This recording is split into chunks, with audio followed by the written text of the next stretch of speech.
আসসালামু আলাইকুম এভরিওয়ান। আজকের এই ভিডিওটি তাদের জন্য যাদের ফোনে 5টা 10টা জিমেল আইডি লগ ইন করা থাকে কিন্তু সেগুলোর পাসওয়ার্ড মনে থাকে না।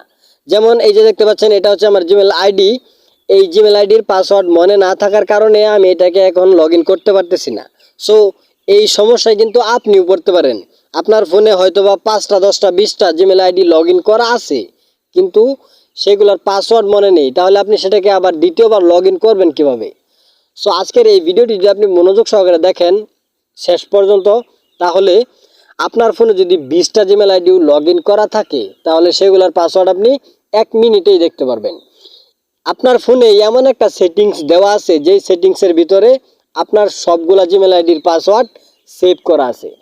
এমনকি আমার ফোনেও দেখেন 10টার মতো জিমেল আইডি লগ ইন করা আছে, দেখতে পাচ্ছেন। এই সবগুলার পাসওয়ার্ড মনে রাখা কিন্তু আমার পক্ষে সম্ভব না। সো তাহলে চলেন কিভাবে আপনি আপনার পাসওয়ার্ডগুলো বের করবেন, সম্পূর্ণ প্রসেসটা এই ভিডিওতে দেখিয়ে দিই। ভিডিওটি শুরু করার আগে বলে রাখি, আমি Sheikh Musharraf and welcome to our Teachingbaz YouTube channel. So সবগুলা জিমেল আইডির পাসওয়ার্ড দেখার জন্য আপনার ফোনে একটি ব্রাউজার দেখতে পাবেন, ক্রোম ব্রাউজার নামে। এই ব্রাউজারটি আপনি ওপেন করবেন। এই ব্রাউজারটি ওপেন করার পর উপরে দেখতে পাচ্ছেন 3 ডট আইকন দেওয়া আছে, এই 3 ডটে ক্লিক করবেন। 3 ডটে ক্লিক করার পর নিচে দেখতে পাচ্ছেন সেটিংস অপশন দেওয়া আছে, সেটিংস অপশনটিতে চলে যাবেন। তারপর আপনি এখানে একটি অপশন দেখতে পারবেন পাসওয়ার্ড ম্যানেজার। এই পাসওয়ার্ড ম্যানেজারে চলে যাবেন। পাসওয়ার্ড ম্যানেজার যাওয়ার পর আপনি এখানে দেখতে পারবেন আপনার ফোনে যতগুলো অ্যাকাউন্ট ক্রিয়েট করা আছে যে কোনো বিষয়ে সবগুলো অ্যাকাউন্টের ডিটেলস কিন্তু এখানে দেওয়া আছে। সো এই যে আপনি নিচে দেখেন google.com নামে একটি অপশন দেওয়া আছে, এখানে 8টা অ্যাকাউন্ট লগ ইন করা আছে। এইগুলা সবগুলাই হচ্ছে জিমেল আইডি। সো আপনি এই google.com-এ চলে যাবেন। যাওয়ার পর আপনার ফোনের পাসওয়ার্ড এখানে চাইবে, পিন পাসওয়ার্ড আপনি দিয়ে দিবেন। দিয়ে দেওয়ার পর এই যে দেখতে পাচ্ছেন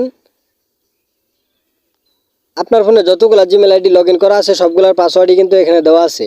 প্রথম দেখতে পাচ্ছেন মুশারফ হোসেন 317, পরে এই যে আরেকটা, পরে এই যে আরেকটা, পরে আরেকটা। সো এগুলো করে আমার 8টা জিমেল আইডির পাসওয়ার্ডই কিন্তু এখানে দেওয়া আছে। আপনি যদি এই যে আইকনে, চোখের আইকনে যদি আপনি একবার ক্লিক করেন তাহলে আপনার যে এই যে মুশারফ হোসেন 658@gmail.com এই যে জিমেল আইডিটি, এই আইডির পাসওয়ার্ডটা আপনি এইখানে টাচ করলেই কিন্তু দেখতে পারবেন। সো এভাবেই কিন্তু আপনার ফোনে যতগুলো জিমেল আইডি লগ ইন করা আছে সবগুলো জিমেল আইডির পাসওয়ার্ড কিন্তু আপনি এখানে দেখে নিতে পারবেন। আই হোপ আজকের এই ভিডিওটি আপনার অনেক উপকারে আসছে। ভিডিওটি যদি ভালো লাগে অবশ্যই একটি লাইক করবেন এবং এরকম আরও ইন্টারেস্টিং বা ইনফরমেটিভ ভিডিও দেখার জন্য আমাদের চ্যানেলটিকে সাবস্ক্রাইব করে রাখুন, কারণ অনেক কষ্ট করে ভিডিও বানাই। অবশ্যই সাবস্ক্রাইব করবেন, পাশে থাকবেন। Thanks for watching.